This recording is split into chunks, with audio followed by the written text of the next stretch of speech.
Welcome दोस्तों, learn better channel में आपका स्वागत है। अगर आप मेरी वीडियो पहली बार देख रहे हैं तो मैं आपको बता दूं कि मैं एजुकेशनल टॉपिक्स पे वीडियो बनाता हूं और आप मेरा चैनल सब्सक्राइब कर सकते हो और साथ वाला बेल आइकन प्रेस कर सकते हो ताकि आने वाली वीडियोस के नोटिफिकेशन आपको मिलते रहें। आज हम बात करेंगे यूएस प्रेसिडेंशियल इलेक्शन पे, कैसे ये इलेक्शंस होती हैं, कैसे प्रेसिडेंट चुने जाते हैं और क्यों ये इतना लंबा प्रोसेस है। 1-1.5 साल लगता है इसको। अभी भी जो बाइडेन जो है वो विनिंग कैंडिडेट है, बट वो प्रेसिडेंट बनेंगे जनवरी 20 के बाद। तो इतना लंबा टाइम क्यों लगेगा, इसके बारे में देखेंगे। तो शुरू करते हैं। सबसे पहले आज का हमारा एजेंडा रहेगा, पहले हम बात करेंगे प्राइमरी इलेक्शन और कॉकसेस के बारे में कि ये क्या होती हैं। इसके बाद में पॉलिटिकल पार्टी कन्वेंशंस होती हैं, फिर जनरल इलेक्शन होती है जिसे हम वोटिंग कहते हैं, वोटिंग डे आता है कोई, फिर काउंटिंग होती है और इलेक्टर्स चुने जाते हैं। इलेक्टर्स फिर आगे जो है वोटिंग करते हैं प्रेसिडेंट के लिए। तो प्रेसिडेंट जब बन जाते हैं तो उसके बाद होती है इनॉग्रेशन, जिसे हम इंडिया में बोलते हैं शपथ समारोह। तो शपथ समारोह के बाद में ही जो प्रेसिडेंट है वो यूएस के प्रेसिडेंट बनते हैं। तो 20 जनवरी से पहले जो है वो ट्रंप ही अभी तक प्रेसिडेंट रहेंगे। उसके बाद प्रेसिडेंट ट्रंप जो है वो रिजाइन करेंगे और जो बाइडेन को प्रेसिडेंट बनाया जाएगा। तो 1 बाय 1 इसका प्रोसीजर देखते हैं। तो प्रेसिडेंट को शॉर्ट फॉर्म में बोलते हैं POTUS, POTUS, president of the United states. तो प्रेसिडेंट की जो इलेक्शन होती है ये होती है इनडायरेक्ट इलेक्शन। लोग जो है वो डायरेक्टली प्रेसिडेंट को वोट नहीं करते, लोग इलेक्ट करते हैं इलेक्टर्स, और इलेक्टर्स जो हैं वो आगे चल के प्रेसिडेंट को वोट करते हैं और प्रेसिडेंट इलेक्ट किया जाता है। ऐसे ही इंडिया में भी है। इंडिया में भी लोग जो है वो डायरेक्टली प्रेसिडेंट की वोटिंग में वोटिंग नहीं करते, प्रेसिडेंट के चुनाव में वोट करते हैं मेंबर ऑफ पार्लियामेंट्स। तो इंडिया में जो प्रेसिडेंट है वो चुने जाते हैं 5 साल के लिए। जो यूएस के प्रेसिडेंट है वो होते हैं 4 साल के लिए। पहले 2016 में ट्रंप चुने गए थे, तो इस बार 4 साल के बाद 2020 में इलेक्शन है, तो इसमें जो बाइडेन जो है वो विनिंग कैंडिडेट है। सेकंड है जो प्रेसिडेंट ऑफ यूनाइटेड स्टेट्स है वो हेड ऑफ द स्टेट होते हैं और हेड ऑफ द गवर्नमेंट होते हैं। इंडिया में जो है प्रेसिडेंट सिर्फ हेड ऑफ द स्टेट होते हैं, हेड ऑफ द गवर्नमेंट होते हैं प्राइम मिनिस्टर। ज्यादा पावर्स प्राइम मिनिस्टर के पास होती हैं, बट यूनाइटेड स्टेट्स में प्रेसिडेंट के पास ज्यादा पावर्स होती हैं। प्रेसिडेंट ही जो उनकी आर्मी है, उनकी फोर्सेस है, उनके कमांडर इन चीफ है। ऐसे ही इंडिया में भी है, जो प्रेसिडेंट ऑफ इंडिया है वो तीनों फोर्सेस के कमांडर इन चीफ हैं। जो प्रेसिडेंट ऑफ यूनाइटेड स्टेट है उनको रिमूव किया जा सकता है इम्पीचमेंट प्रोसेस से। ऐसे इंडिया में भी सेम ही है। तो नेक्स्ट है जो प्रेसिडेंट ऑफ यूएस होते हैं, उनके पास सारी पावर्स होती हैं कि वो अपनी गवर्नमेंट की पॉलिसीज खुद बनाएंगे, बट इंडिया में ऐसा नहीं होता। इंडिया में प्रेसिडेंट जो है वो कानून नहीं बनाते, कानून बनाते हैं काउंसिल ऑफ मिनिस्टर्स, जहां पार्लियामेंट, उसके बाद प्रेसिडेंट के सिर्फ साइन होते हैं। तो हम कह सकते हैं कि इंडिया के जो प्रेसिडेंट हैं वो एक्ट करते हैं on advice of council of ministers, but जो अमेरिका के प्रेसिडेंट है वो एक्ट करते हैं इंडिपेंडेंटली और अपनी गवर्नमेंट की पॉलिसीज खुद बनाते हैं। तो यूनाइटेड स्टेट्स का प्रेसिडेंट बनने के लिए ये रिक्वायरमेंट फुलफिल करनी पड़ेगी। पहले तो 3 रिक्वायरमेंट्स फुलफिल होनी चाहिए अगर किसी ने प्रेसिडेंशियल नॉमिनेशन भरनी है। एक तो वो नेचुरल बॉर्न सिटीजन होना चाहिए यूएस का, सेकंड 35 इयर्स की एज मिनिमम होनी चाहिए, और थर्ड ये कि वो यूएस में 14 साल से रह रहा हो। ये नहीं है कि वो यूएस में बॉर्न होके बाहर किसी और कंट्री में रह रहा है। तो इलेक्शन का पहला स्टेप होता है प्राइमरीज एंड कॉकसेस। ये पार्टी लेवल की इलेक्शन होती है, इसमें कैंडिडेट्स चुने जाते हैं कि कौन प्रेसिडेंशियल कैंडिडेट होगा।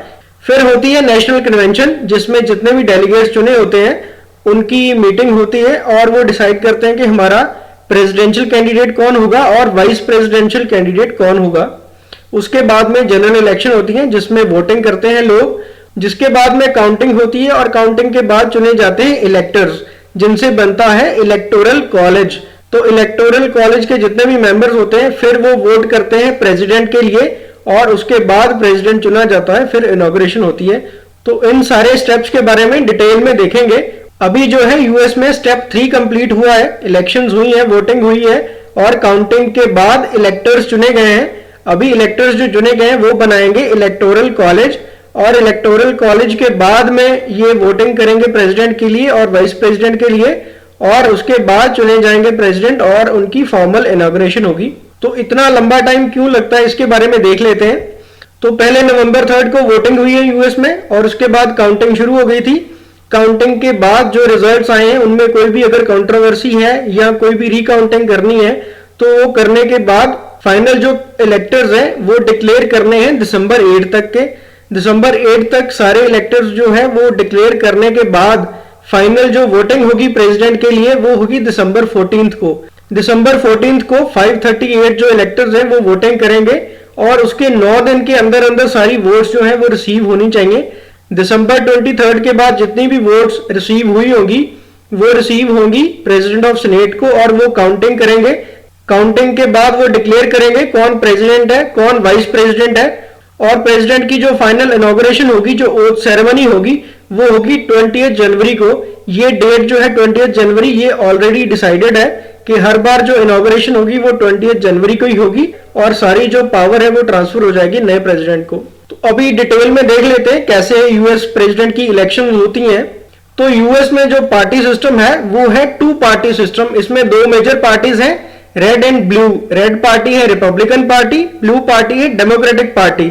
इनके जो सिंबल्स हैं वो है, एक का एलिफेंट है, दूसरे का है donkey. D for democratic party और डी फॉर डोंकी का सिंबल है इनका। जो रिपब्लिकन पार्टी है इनके कैंडिडेट हैं ट्रंप और जो डेमोक्रेटिक पार्टी है इनके कैंडिडेट हैं जो बाइडेन। रिपब्लिकन पार्टी के फेमस जो प्रेसिडेंट हैं ये है अब्राहम लिंकन और ये सपोर्ट करते हैं फ्री मार्केट को, ये ज्यादा प्राइवेटाइजेशन को सपोर्ट करते हैं। सेकंड जो डेमोक्रेटिक पार्टी है इनके रिसेंट जो प्रेसिडेंट है वो है बराक ओबामा और ये सपोर्ट करते हैं वेलफेयर स्टेट को, ये ज्यादा प्राइवेटाइजेशन को सपोर्ट नहीं करते, ये लिबरलाइजेशन को सपोर्ट करते हैं। तो ऐसा नहीं है कि यूएस में सिर्फ 2 ही पार्टीज हैं, यूएस में और भी बहुत सारी पार्टीज हैं, जैसे constitution party, libertarian party, socialist party, green party, American first party, modern Whig party और इसमें टी पार्टी भी है। तो ये बहुत सारी पार्टीज हैं, ये इलेक्शन लड़ती हैं, बट इनमें से कोई भी जो है विनर नहीं बना अभी तक। तो इसीलिए जो यूएस का सिस्टम है वो 2 पार्टी सिस्टम ही है और मैप में रिप्रेजेंट भी ऐसे करते हैं स्टेट्स को कि कितने स्टेट्स रेड वाले हैं, कितने ब्लू वाले हैं, कि कितने रिपब्लिकन पार्टी ने जीते हैं, कितने डेमोक्रेटिक पार्टी ने जीते हैं। तो इलेक्शन का जो पहला स्टेप होता है ये होता है प्राइमरीज एंड कॉकसेस। तो ये होते कैसे हैं प्राइमरीज एंड कॉकसेस और ये 2 सिस्टम क्यों है इनके बारे में भी देख लेते हैं। तो प्राइमरीज या प्राइमरी इलेक्शंस होती हैं रूट लेवल की इलेक्शन, जिसमें डेलीगेट्स चुने जाते हैं। हर एक स्टेट में ये इलेक्शन होती है, हर एक पार्टी की अलग से ये इलेक्शन होती है और वो अपने डेलीगेट्स चुनते हैं जो आगे जाके डिसाइड करेंगे कौन सा उनका प्रेसिडेंशियल कैंडिडेट होगा। और इसमें सीक्रेट वोटिंग होती है जिसमें किसी को दिखाया नहीं जाता कि कौन वोटिंग कर रहा है, किसके लिए वोटिंग कर रहा है। और ये 2 तरह की वोटिंग हो सकती है, ओपन या क्लोज्ड। ओपन में होता है कि वोटर्स जो है वो किसी भी पार्टी में जाके वोट कर सकते हैं बट एक ही पार्टी में वोट कर सकते हैं। तो सेकंड होता है क्लोज। तो क्लोज में जितने भी रजिस्टर्ड मेंबर्स हैं पार्टी के वही वोट करते हैं और अपने डेलीगेट्स चुनते हैं। तो सेकंड है कॉकसेस। कॉकसेस में इनफॉर्मल वोटिंग होती है, कोई सीक्रेट बैलेट नहीं होता यहाँ पे। तो सभी ग्रुप में बैठ के हाथ खड़ा करके वोट करते हैं, तो सभी को पता चलता है कि कौन से मेंबर जो है वो किस कैंडिडेट को सपोर्ट कर रहे हैं। तो ये जो कॉकसेस होते हैं इनकी जो वोटिंग की काउंटिंग होती है इसमें थोड़ा सा डिफरेंस होता है। फॉर एग्जाम्पल 3 कैंडिडेट्स के लिए वोट है, पहला एक है, दूसरा और तीसरा। और एक ग्रुप में अगर 100 मेंबर बैठे हैं वोटिंग करने के लिए और वो वोट कर देते हैं, पहले को 40 वोट कर देते हैं, दूसरे को भी 40 वोट कर देते हैं और तीसरे को 20 वोटिंग करते हैं, तो इसमें पहले और दूसरे में टाई हो जाता है। और इस टाई को फाइनलाइज करने के लिए क्या करते हैं, जो 20 मेंबर्स ने तीसरे मेंबर को वोट की है तो इसे बिल्कुल रिजेक्ट कर देते हैं कि ये मेंबर जो है वो सिलेक्ट नहीं किया जाएगा और इस मेंबर की जो 20 वोट है इनसे दोबारा से वोट कराई जाती है। तो इनको कहते हैं कि आप चूज करो कैंडिडेट 1 या 2 में से कोई। तो इन 20 में से फिर वोट करते हैं और मान लो कि 8 इधर चले गए और 12 इधर चले गए, तो जो विनर होगा वो होगा इन टोटल वोट्स को काउंट करने के बाद, तो इनमें से विनर आएगा कैंडिडेट नंबर 2। तो ये थोड़ा सा डिफरेंस है, इनकी काउंटिंग जो है वो थोड़ी लंबी हो जाती है। इसीलिए यहाँ पे हमने 3 मेंबर्स का, 3 कैंडिडेट्स का एग्जांपल लेके किया है। यहाँ पे अगर हमारे पास 20 या 25 नॉमिनेशन हो, जो कि नॉर्मली होती भी हैं, तो उनके लिए एक डिसाइड करना बहुत ही लंबा प्रोसेस होता है। एक एक को रिजेक्ट करते जाना है और जितनी भी वोट्स बचती हैं उनको फिर से दोबारा वोटिंग करवानी होती है, फिर से काउंटिंग करनी होती है। तो ये काफी लंबे प्रोसेस हो जाते हैं। प्राइमरीज और कॉकसेस के बाद चुने जाते हैं डेलीगेट्स, जो आगे जाके डिसाइड करते हैं कि हमारा जो प्रेसिडेंशियल कैंडिडेट है पार्टी का वो कौन होगा। जो इन इलेक्शन में डेमोक्रेटिक पार्टी की तरफ से प्रेसिडेंशियल कैंडिडेट्स फाइनलाइज हुए थे वो थे 20 कैंडिडेट। इनमें हमारे जो बाइडेन है और कमला हैरिस है जो वाइस प्रेसिडेंशियल कैंडिडेट है। तो इन्हीं में से आगे जाके प्रेसिडेंशियल कैंडिडेट चुनना था। ये है डेमोक्रेटिक पार्टी की। जो रिपब्लिकन पार्टी है उन्होंने पहले ही डिसाइड कर लिया था कि हमारे जो प्रेसिडेंशियल कैंडिडेट होंगे वो पुराने वाले ही होंगे, डोनाल्ड ट्रंप, क्योंकि यूएस में 2 बार मैक्सिमम कोई प्रेसिडेंट बन सकता है। जैसे बराक ओबामा थे तो वो 2 बार प्रेसिडेंट बने थे, उसके बाद वो इनएलिजिबल हो जाते हैं कि वो प्रेसिडेंट दोबारा नहीं बन सकते। तो इसीलिए डोनाल्ड ट्रंप की जो एक टर्म है वो कंप्लीट हो चुकी है, वो दूसरी बार भी अपनी नॉमिनेशन दे सकते हैं। तो इसीलिए डोनाल्ड ट्रंप को ही फाइनल प्रेसिडेंशियल कैंडिडेट डिसाइड कर लिया गया था। इसके बाद होती है नेशनल कन्वेंशंस। पार्टीज के जितने भी डेलीगेट्स चुने जाते हैं प्राइमरीज और कॉकसेस में से, वो आते हैं नेशनल कन्वेंशन में। यहां पे आके वो डिसाइड करते हैं कि कौन सा हमारा फाइनल प्रेसिडेंशियल कैंडिडेट होगा। तो यहाँ पे डेमोक्रेटिक पार्टी की अगर बात करें तो बाइडेन को ज्यादा डेलीगेट्स के वोट मिले हैं, तो इसीलिए जो बाइडेन को ही फाइनलाइज किया गया था कि वो डेमोक्रेटिक पार्टी के जो है वो प्रेसिडेंशियल कैंडिडेट होंगे। प्रेसिडेंशियल कैंडिडेट फाइनलाइज होने के बाद इनकी होती हैं रैलीज। जैसे इंडिया में रैलीज होती हैं, पॉलिटिकल पार्टीज के फंक्शंस होते हैं, वैसे यूएस में भी फंक्शंस होते हैं। बट वहां पे एक चीज यूनिक है, वो है डिबेट्स। जितने भी प्रेसिडेंशियल कैंडिडेट्स होते हैं वो टीवी पे डिबेट करते हैं, और ये 3 डिबेट्स होती है टीवी पे। जितने भी कैंडिडेट्स होते हैं वो अपनी पॉलिसीज के बारे में बात करते हैं, कैसे गवर्नमेंट चलाएंगे उनके बारे में बात करते हैं, और कैसे उनका फॉरेन स्टेट के साथ रिलेशन होगा उसके बारे में भी बात करते हैं। और ये सारी कंट्रीज के लोग ही फॉलो करते हैं, क्योंकि उनकी कंट्री के साथ कैसा रिलेशन होगा एक सुपर पावर का, यूएस का, तो उसके बारे में उनकी पॉलिसीज को समझने के लिए सभी लोग जो है इन डिबेट्स को फॉलो करते हैं। फिर होती है जनरल इलेक्शन, जिसे हम बोलते हैं वोटिंग डे। इसमें सभी वोटर्स जो हैं अपने कैंडिडेट को वोट करते हैं। यहाँ पे डायरेक्टली प्रेसिडेंट को वोट नहीं की जाती, यहाँ पे इलेक्टर्स चुने जाते हैं। इलेक्टर्स चुनने के बाद जो इलेक्टर्स हैं वो आगे प्रेसिडेंट को वोट करते हैं। तो ये इनडायरेक्ट वोटिंग होती है, वोटर्स डायरेक्टली प्रेसिडेंट के लिए वोट नहीं करते, अपने इलेक्टर्स के लिए वोट करते हैं। और इलेक्टर्स जितने भी यहां से चुने जाते हैं काउंटिंग के बाद, वो बनाते हैं इलेक्टोरल कॉलेज। तो इलेक्टोरल कॉलेज जो है वो यूएस का ऐसा है, हर एक स्टेट को उसकी पॉपुलेशन के हिसाब से वोट्स दी जाती हैं। जैसे यहाँ पे कैलिफोर्निया है, तो कैलिफोर्निया में 55 सीट्स हैं। तो ऐसे ही अलग अलग स्टेट हैं, तो उनकी पॉपुलेशन के हिसाब से उनको सीट्स दी जाती हैं। तो ये सारे कुल मिला के बनते हैं 538 इलेक्टर्स। 538 इलेक्टर्स में से 435 इलेक्टर्स होते हैं रिप्रेजेंटेटिव ऑफ हाउस।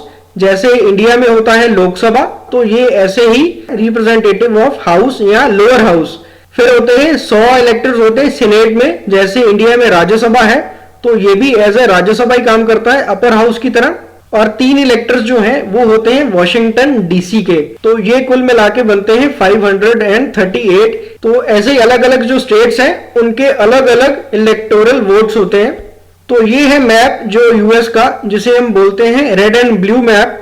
तो रेड स्टेट्स वो हैं जो रिपब्लिकन पार्टी की स्टेट्स हैं, और ब्लू स्टेट्स वो हैं जो डेमोक्रेटिक पार्टी की स्टेट्स हैं। तो इसमें ऐसा नहीं है कि जैसे कैलिफोर्निया में 55 सीट्स हैं और 55 में से आधी जो है वो रिपब्लिकन पार्टी को वही है और आधी डेमोक्रेटिक पार्टी को वही है। तो इसमें आधा आधा कुछ नहीं होता। तो एक स्टेट में जो विनर पार्टी है वो सारी की सारी वोट्स वही ले जाएगी, दूसरी पार्टी को कुछ भी नहीं मिलेगा। इसे बोलते हैं विनर टेक्स ऑल। तो इसी से बनते हैं स्विंग स्टेट्स। स्विंग स्टेट वो स्टेट होती हैं जिनमें मार्जिन बहुत कम होता है और आखिर तक पता नहीं चलता कि ये रेड की तरफ जाएंगी या ब्लू की तरफ जाएंगी। जैसे ये फ्लोरिडा है, फ्लोरिडा में 29 सीट्स हैं। तो 29 में से अगर एक पार्टी को 14 चली गई, दूसरी को 15 चली गई, तो जो विनर होगा वो होगा 15 सीट्स वाला। तो इसमें मार्जिन बहुत कम है। तो 15 वाली अगर पार्टी जीत गई यहां से, तो इसकी जो 14 सीट्स हैं ये भी इसी को चली जाएंगी। इसे बोलते हैं विनर टेक्स ऑल। तो फ्लोरिडा में अगर एक पार्टी ने 15 सीट्स भी ले ली तो भी वो 29 की 29 सीट्स ही ले जाएगा। तो ये थोड़ा सा अलग सिस्टम है यूनाइटेड स्टेट में, बट इंडिया में ऐसा नहीं है। इंडिया में अगर पंजाब है या यूपी है, यूपी में 80 सीट्स हैं, तो 80 सीट में से एक पार्टी जो है वो टोटल 80 सीट्स नहीं लेती, वो कोई 70 या 60 सीट लेगी। बाकी की 20 सीट जो होगी वो किसी और पार्टी को जाएगी, और जो फाइनल जो टोटल होगा वो भी उसकी 60 सीट के साथ ही होगा। ये नहीं है कि यूपी जीत गया तो उसकी 80 की 80 सीट ही एक पार्टी को दे दो। तो ये थोड़ा सा डिफरेंट है, कंट्रोवर्शियल भी है यूएस में, कि एक पार्टी जो अगर है वो थोड़ी सी सीट से भी जीत जाती है, थोड़े से मार्जिन से भी जीतती है, तो वो पूरी की पूरी स्टेट जो है उस पार्टी को चली जाती है। सारी सीट जो है, सारी वोट्स जो है वो उसी पार्टी को चली जाती हैं। तो ऐसा ही हुआ था लास्ट इलेक्शन में भी, जो ट्रंप की और हिलेरी क्लिंटन की जो इलेक्शन थी, इसमें हिलेरी क्लिंटन को ज्यादा वोट्स मिली थी। इसका वोट शेयर है 48% और ट्रंप का वोट शेयर था 46%। फिर भी जो विनर टेक्स ऑल की मदद से जो ट्रंप है वो लास्ट इलेक्शन में जीते थे। तो ऐसे ही स्विंग स्टेट भी था। स्विंग स्टेट में ट्रंप को 50 में से 46 सीट थी वो मिल गई थी और हिलेरी क्लिंटन को उसमें से 4 ही सीट मिली थी। और स्विंग होने के बाद ट्रंप की तरफ चली गई सारी सीट और उनका जो मार्जिन था वो 1% से भी कम था। और 1% से भी कम मार्जिन होने के बावजूद भी ट्रंप को 50 सीट में से 46 सीट मिल गई थी स्विंग होने के बाद। तो इसीलिए यूएस में थोड़ी सी कंट्रोवर्सी है कि विदाउट मेजोरिटी वोट्स भी जो प्रेसिडेंशियल कैंडिडेट है वो प्रेसिडेंट बन सकता है। तो अभी इन इलेक्शन में जो बाइडेन जो है वो विनर कैंडिडेट डिक्लेयर हो चुके हैं और डोनाल्ड ट्रंप जो है वो इस बार भी बोल रहे हैं कि ये इलेक्शन जो है वो फेयर नहीं हुई, फ्रॉड हुआ है। और कई स्टेट्स में तो रिकाउंटिंग भी हो रही है, बट जो बाइडेन को 300 से ज्यादा सीट्स मिल चुकी हैं। 270 सीट्स चाहिए मेजोरिटी के लिए और इनको 300 से ज्यादा मिल चुकी हैं। अभी ट्रंप कह रहे हैं कि वो कोर्ट में जाएंगे, बट ये अलग से प्रोसेस है। जो इलेक्शन का प्रोसेस है उसमें ऐसा ही होता है, जैसे हिलेरी क्लिंटन भी हारी थी लास्ट टाइम, तो वैसे इस बार ट्रंप जो है वो भी विनिंग कैंडिडेट नहीं है। जो बाइडेन इस बार के विनिंग कैंडिडेट हैं।